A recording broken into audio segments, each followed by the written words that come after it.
You're listening to Self-Leadership with Dr. Bensmann, the podcast for entrepreneurial minds. When was the last time you truly embraced change without resisting, doubting, or delaying? Have you ever found yourself clinging to routines even when they no longer serve you? And what would it mean if transformation wasn't something done to you, but something you actively choose? This episode is about a critical leadership capacity, transformation openness, not blind flexibility nor chaos, but a grounded, intelligent openness to change that starts with self-leadership. Welcome to a new episode of Self-Leadership with Dr. Bensmann, where we explore how mastering self-leadership helps you thrive across all areas of your life. My name is Burkhard Bensmann. As an acknowledged expert for self-leadership, my clients are decision-makers, leaders, and CEOs. With tailor-made interventions, I'm helping them navigate the complexities of leadership and unlock their personal growth potential. In today's episode, we'll look at a powerful yet often misunderstood quality for which I have coined the term transformation openness. We will explore why this openness matters more than ever, especially in times of complexity and disruption, what current psychological theories teach us about the stages of inner change, how resistance and fear are normal parts of any growth process, and I explain my 5-phase model that I suggest could help you understand and actively cultivate transformation openness. We will also address a word of caution because even transformation can be overdone. Let's start with part number 1, why transformation openness matters. And let's start with the why. The world is not just changing, it's transforming. Old structures collapse, new technologies emerge, leadership roles are being redefined almost weekly. So here's the truth. What you need is not just the ability to manage change, but the mindset to engage with it intentionally. Transformation openness is the inner readiness to notice, interpret, and respond to change without falling into panic or paralysis. Think of it like sailing. You can't control the wind, but you can adjust your sails. Transformation openness is the skill of adjusting your sails with clarity and confidence. Part number 2, understanding inner change. Some lessons from psychology. Modern psychology offers us several helpful models of how change really happens inside a person. One widely researched theory is the trans-theoretical model by Prochaska and De Clemente. It describes change as a process with distinct stages, from denial to contemplation to preparation, action, and finally integration. Change isn't linear, it loops. You may relapse, you may resist, that's human. Another insight comes from the acceptance and commitment therapy, ACT. Here, the idea is not to eliminate discomfort, but to act in alignment with your values, even when fear or uncertainty show up. And then there's the somewhat older self-efficacy, a term coined by psychologist Albert Bandura. This is your belief that you can create change, even under difficult conditions. It's the internal voice that says, "This is hard, but I'll figure it out." Together, these theories, among others, tell us you don't need to love change, but you need to work with it intentionally and flexibly. Part 3. The 5 phases of transformation openness. Based on these and other theories and based on my coaching experience, I suggest a simple but powerful model. I call it the 5 phases of transformation openness. This model is a pragmatic integration of some of the most effective approaches I've encountered. It doesn't claim to reinvent the wheel. Rather, it stands on the shoulders of giants. I'm deeply grateful for the foundational work of those who have shaped our understanding of transformation, mindset, and human development. Phase number 1, denial and resistance. This can't be happening. I don't want this. This is the moment when your inner system slams on the brakes. It's a deeply human protective response, often rooted in fear, uncertainty, or past disappointments.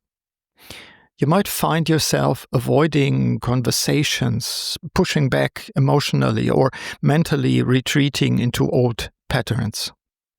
Your task here is not to force change. Instead, create emotional safety for yourself or for your team. Slow down, be present. Ask yourself, what exactly am I afraid of losing? What part of me is resisting and what is it trying to protect? This is a powerful moment to use techniques like reframing or anchoring. They help you gently shift your perspective without denying your emotions. Phase number 2, ambivalence and awareness. This might be necessary, but I'm torn. Here, a new awareness begins to surface. You are no longer fully resisting, but you're not committed either. There is a tension between the pull of the familiar and the whispers of what could be. This is the ideal time for guided reflection. Clarify your values. Ask yourself what truly matters. Imagine alternative futures, not in spreadsheets, but in mental images. One practical tool is timeline work. Visualize your future self 1 year from now. What are you doing? What are you feeling? What are you creating? Or try working with metaphors like the inner journey or crossing a threshold. They activate deeper insights. Phase number 3, decision and preparation. I'm ready to engage, but how? This phase is where clarity kicks in. There's an internal yes. You recognize it's time to move. But now the challenge is, what's the plan? Is the decision aligned with who I truly am? This is where the ecology check becomes crucial. Ask yourself, does this decision feel congruent in my body? Do I have the energy, support, and internal permission to act? Develop a simple, flexible roadmap, one that honors your identity and doesn't create overwhelm. Phase number 4, action and integration. I'm in it. I'm doing the work. This is the messy middle, the phase where vision meets reality. You've moved into action, but now you're learning, adapting, and often stumbling. That's exactly how transformation works. This is the key here: tiny rituals, feedback loops, and peer support. Whether it's a morning check-in, a 10-minute journaling habit, or weekly coaching, small systems hold the change in motion. Remind yourself, this is not about perfection, it's about momentum. In phase number 5, reflection and identity growth. I'm not the same person I was. This is the quiet, often surprising moment when you realize something shifted. You not only survived the change, you've internalized it. It's now part of who you are. Take time to pause and reflect. What did I learn? Not just about the situation, but about myself. What strengths emerged that I didn't know I had? This is where change becomes identity-based. You no longer do transformation, you embody it. And that gives you confidence for the next circle.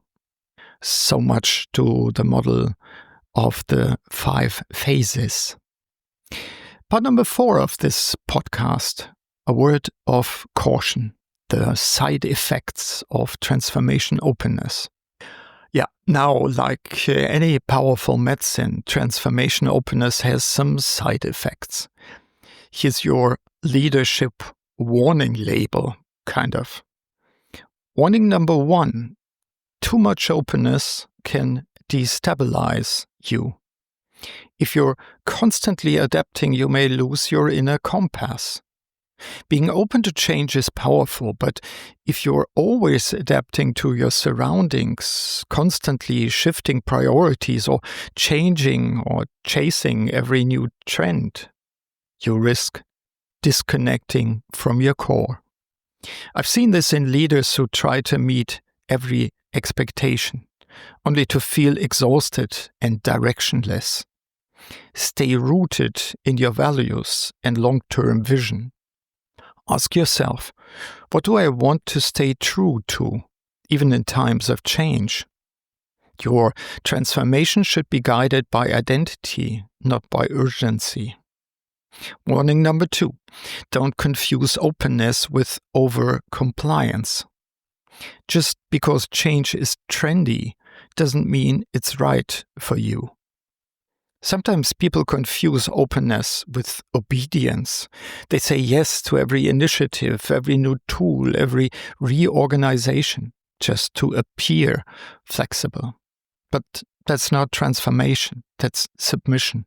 And it can definitely damage your integrity. Practice mindful selectivity. Ask yourself, is this change aligned with my purpose? Or am I just trying to fit in? Being truly open includes the courage to say no. Warning number 3, resistance is not the enemy. Trying to eliminate fear or skepticism too quickly can backfire. We're often told to overcome resistance, but in my experience, resistance is a form of intelligence even. It's your system saying, wait, something feels off. Maybe the timing isn't right. Maybe your needs weren't heard. Maybe your values are being challenged. So respect resistance. Instead of pushing it away, get curious. What is this resistance protecting? What needs to be acknowledged or renegotiated? Wise leaders listen to resistance before leading through it. Warning number 4, transformation is not a race. Pauses, rest, and reflection are essential. In our fast-paced world, even change has become a competition, but sustainable transformation needs time. It needs space. Growth is not linear. It includes setbacks, pauses, loops, and integration periods. Build in recovery cycles. Protect time to reflect. Honor the transitions between phases, not just the milestones. Stillness is not a delay, it's a dimension of change. Think of this as the informed consent of transformation work, and keep the warnings in the back of your head at least. Real change is possible, but only when it's honest, embodied, and self-led. Final reflections and a kind of call to action. So let's bring it all together. You've just heard a practical framework, a map for navigating the inner terrain of transformation openness. But what does it mean for you today? This is where insight meets action. Because reflection without movement leads to stagnation, and action without reflection leads to misalignment. So here's how you can begin right now. Notice resistance. Name it. Explore it. Think about a current change you're facing, maybe at work, in your role, or in your private life. Where do you feel tension, avoidance, fatigue? Instead of pushing it away, pause and investigate. What am I afraid of losing? What part of me wants to stay where I am, and why? Remember, resistance is not a flaw. It's information. It's a signal worth decoding. Try this. Write down your top 3 resistances. For each, ask, what is this trying to protect? This simple act turns fear into insight. Clarify your values. They are your compass. Transformation without orientation can be dangerous. That's why your values are not optional, they're essential. Ask yourself, what do I want to stay loyal to regardless of change? What do I stand for even when the environment shifts? Try this. Choose 3 values that truly guide you. Then ask, how visible are these in my current decisions? This step roots your transformation in identity, not just in trends. Prepare for action. Even small steps matter. You don't need a 10-year plan, but you do need momentum, and that starts with micro movements. What's one shift you've been postponing? One habit, one conversation, one experiment? Try this. Define one concrete step for the next 48 hours. Keep it small. Then commit to it publicly, or at least to a trusted peer. This turns openness into action. Respect your rhythm. Change doesn't have to be rushed. We often feel pressure to transform fast, but meaningful change follows its own rhythm, like breathing, like seasons. You need moments of rest and recovery just as much as moments of sprinting. Try this. Build a pause into your week, a walk, a journaling session, a quiet morning without screens. Don't just move, integrate. Because growth isn't always visible. Sometimes it's underground. Stay in dialogue with yourself and trusted others. Transformation thrives in connection. You don't have to figure this out alone. Share your thoughts.